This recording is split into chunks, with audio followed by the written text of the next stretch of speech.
kita mencoba mengubah orang agar berpandangan sama dengan kita. Jadi menurut stimulus respon itu kita itu akan berupaya orang lain itu memiliki pandangan yang sama dengan kita, memiliki pendapat yang sama dengan yang kita pikirkan. Tetapi untuk teori kontrol Bapak Ibu bahwa kita itu berusaha memahami pandangan orang lain tentang dunia Bapak Ibu. Jadi kita tidak hanya melihat sesuatu dari sudut pandang kita sendiri, tetapi kita mencoba orang yang berbeda pandangan itu dengan kita itu kita mencoba untuk memahami mereka. Nih. Terus selanjutnya perilaku buruk dilihat sebagai satu kesalahan. Perilaku buruk itu dilihat sebagai suatu kesalahan. Tetapi untuk teori kontrol, semua perilaku itu memiliki tujuan. Jadi kalau kita memandang bahwa perilaku itu buruk, tetapi kalau menurut teori kontrol, mereka melakukan itu mempunyai tujuan. Saya ambil contoh, siswa yang tidak pernah mematuhi tata tertib sekolah itu menurut kita buruk perilaku. Tetapi menurut teori kontrol, anak yang melanggar tata tertib itu dia memiliki tujuan. Mungkin ingin diperhatikan gurunya, misalnya seperti itu. Nih. Terus berikutnya untuk stimulus respon itu orang lain bisa mengontrol saya. Ya. Kemudian untuk teori kontrol bahwa hanya Anda yang bisa mengontrol diri Anda sendiri. Terus berikutnya saya bisa mengontrol orang lain, tetapi untuk teori kontrol itu Anda tidak bisa mengontrol orang lain. Jadi terbalik Bapak. Terus kemudian stimulus respon itu pemaksaan ada pada saat bujukan gagal. Jadi ketika siswa itu yang melanggar kita beri langkah-langkah tetapi masih gagal, itu kita akan melakukan satu pemaksaan. Entah kita paksa dengan satu hukuman, entah kita paksa dengan nilai yang jelek atau yang lain, atau kita skor misalnya seperti itu. Tetapi pada teori kontrol itu kolaborasi dan konsensus itu menciptakan pilihan-pilihan yang baru. Nah ini Bapak Ibu, kolaborasi dan konsensus seperti yang disampaikan oleh Pak Warno tadi, itu menjadi pilihan-pilihan yang baru Bapak Ibu. Terus selanjutnya stimulus respon itu model berpikir itu adalah menang kalah. Jadi pendapat saya ini harus yang terbaik, harus diikuti gitu. Tetapi untuk teori kontrol itu model berpikir itu adalah menang, artinya itu win-win solution. Jadi sama-sama diuntungkan gitu. Nih. Nah, dari disiplin positif ini Bapak Ibu diharapkan nanti peserta didik itu untuk memahami dan mengontrol setiap perilaku atau tindakan yang dilakukan agar senantiasa dilakukan dengan penuh kesadaran dan tanggung jawab. Nah ini, jadi kata kuncinya adalah kesadaran dan tanggung jawab. Ini munculnya Bapak Ibu itu dalam diri masing-masing individu. Kesadaran ini tidak bisa dipaksakan Bapak Ibu. Ini harus muncul dari individu masing-masing. Kalau siswa berarti dari masing-masing siswa. Nah, ini sebagai bentuk menghormati diri sendiri dan orang lain di sekitarnya. Jadi kata kuncinya disiplin positif itu adalah kesadaran dan tanggung jawab. Maka kita sebagai pendidik, maka tujuan kita adalah menciptakan anak-anak yang memiliki disiplin diri sehingga mereka bisa berperilaku dengan mengacu pada nilai-nilai kebajikan. universal dan memiliki motivasi intrinsik, motivasi dalam diri anak. Ini tadi kesadaran dan tanggung jawab itu berangkatnya dari motivasi intrinsik, itu berdasarkan nilai-nilai kebajikan universal. Oke.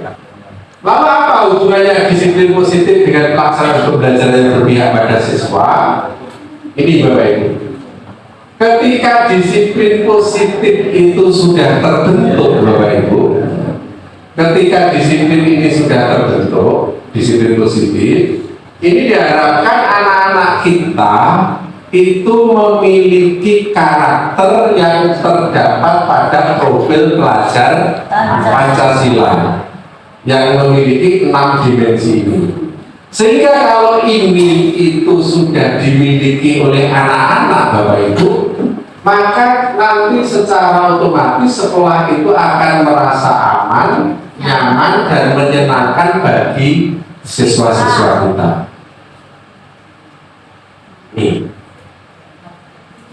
Nah, lalu apa saja nilai-nilai kebajikan universal itu Bapak Ibu? Ini bahwa nilai-nilai kebajikan universal itu Bapak Ibu, ya, ini adalah sifat-sifat positif manusia yang merupakan tujuan mulia yang ingin dicapai oleh setiap individu yang kita kenal di profil pelajar Pancasila. Dari sini Bapak Ibu nanti akhirnya anak-anak itu memiliki 7 nilai kebajikan esensial, mulai empati, suara hati berarti dari nuraninya mereka sendiri, kemudian kontrol diri, rasa hormat, kebaikan, toleransi, dan keadilan. Ini Bapak Ibu. Jadi nanti diharapkan anak-anak ini tumbuh nilai-nilai kebajikan esensialnya ini dari setelah mereka nanti terbentuk profil pelajar Pancasila. Identitas sukses. Hukuman versi disiplin positif. Bapak Ibu, kalau hukuman itu Bapak Ibu, korban mendapatkan keadilan. Nah, konsekuensi korban bisa diabaikan. Restitusi, korban mendapat ganti. Jadi hukuman kuwi karpe boleh doa sing salah hukum. Adil.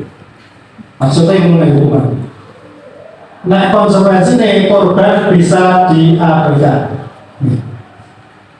30 saya. Ya, cepat ya. Dan kira restitusi korban mendapatkan ganti. Besok lagi tuh. Murid atau anak akan tersakiti dengan hukuman. Anak itu merasa, misalnya Pak Didi dengan dia cari budal pulang dia. Saya kok nanti lapangan pakai contoh bocah-bocah peromboh akan tersakiti tidak? Tersakiti. Nah, konsekuensinya murid anak dibuat tidak nyaman, akhirnya yang dihukum gak nyaman. Terus ya enak, waktu kelas juga enak. Nah, restitusi murid anak mendapatkan penguatan. Nah, ini yang diharapkan juga mendapatkan penguatan. Orang langsung ikut zet. Ya, biasanya zaman jadul ya Mbak Mustari. Jadul tanganmu kayak ambil meja. Oke, lanjut Bapak Ibu. Sistem tidak akan berjalan bila murid tidak takut nang hukuman kuwi. Nah, sistemnya akan berjalan. Malah mau mikir dihukum orang apa loh. Sesuk ya selama ini orang dihukum. Karena sebetulnya gak jalan. Ya. Kalau di konsekuensinya harus memerlukan monitoring dan supervisi terus-menerus dari guru. Murid belajar bertanggung jawab untuk perilakunya, untuk restitusi. Murid bertanggung jawab atas perilaku yang dilakukan. Oke, ya wes. Hukuman atau konsekuensi Bapak Ibu. Satu, mengganti penghapus teman yang hilang. Bapak Ibu, satu ini hukuman atau konsekuensi? Satu, konsekuensi. Dua, berdiri di tengah lapangan upacara karena dapat. Tiga, merapikan sapu dan apel yang jatuh karena tersenggol saat berlari di jalan. Mencatat 200 kali kalimat salam utama. Membersihkan WC karena silakan teman-teman diklik dong. Apakah sudah mendengar betul? Alhamdulillah. Gimana? Benar sih. Berarti diberikan apa? Ya sudah, oke. Nah, penghargaan bisa jadi bentuk lain dari hukuman.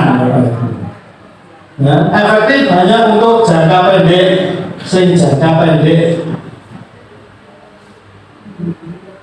memberikan panis diiringi dihukum oleh penghargaan, menimbulkan persaingan, ketergantungan dalam jangka panjang. Ya, kecewa bila tidak mendapatkannya, betul ya? Itu kekecewaan loh. Ya, menurunkan ketepatan, akhirnya gak tepat. Ya, mematikan kreativitas, menghukum bagi yang tidak mendapatkannya. Jadi sini kok hukuman. Oke, lanjut. Bagaimana sebaiknya reaksi kita apabila murid melakukan kesalahan, Bapak Ibu?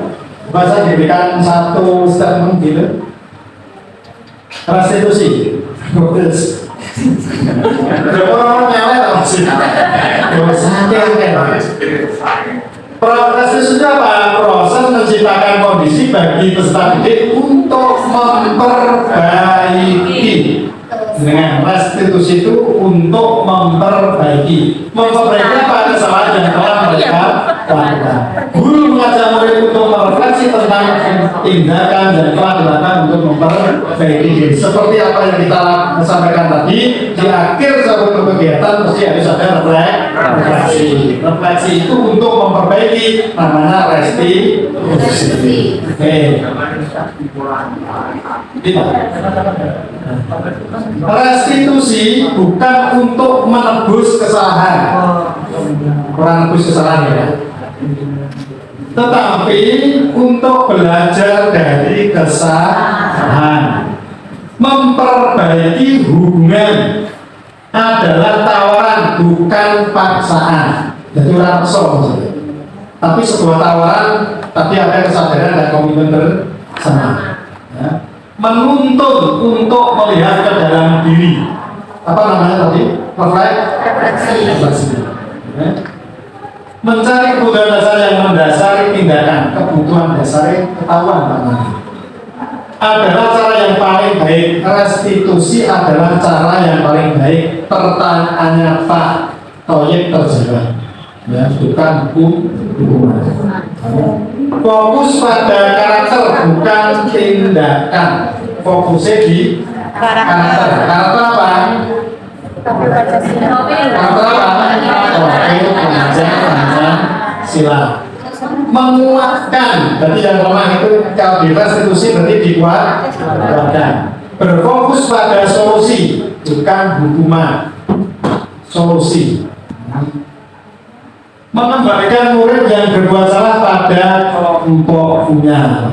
Mengembalikan murid yang berbuat salah pada kelompoknya. Jadi yang salah berarti kelompok siapa itu maksudnya. Ya. Terima kebutuhan dasar manusia. Bapak Ibu, manusia senantiasa berusaha memenuhi kebutuhan dasarnya. Apabila tidak berhasil diperoleh melalui cara yang positif, maka mungkin dengan cara melanggar aturan. Enggak, apa ya melanggar? Nah, untuk bertahan hidup Bapak Ibu, ini perlu 5 kebutuhan dasar tadi, yaitu bertahan hidup, terus penguasaan, kasih sayang dan rasa diterima, kebebasan, kesenangan. Ini adalah 5 kebutuhan dasar manusia.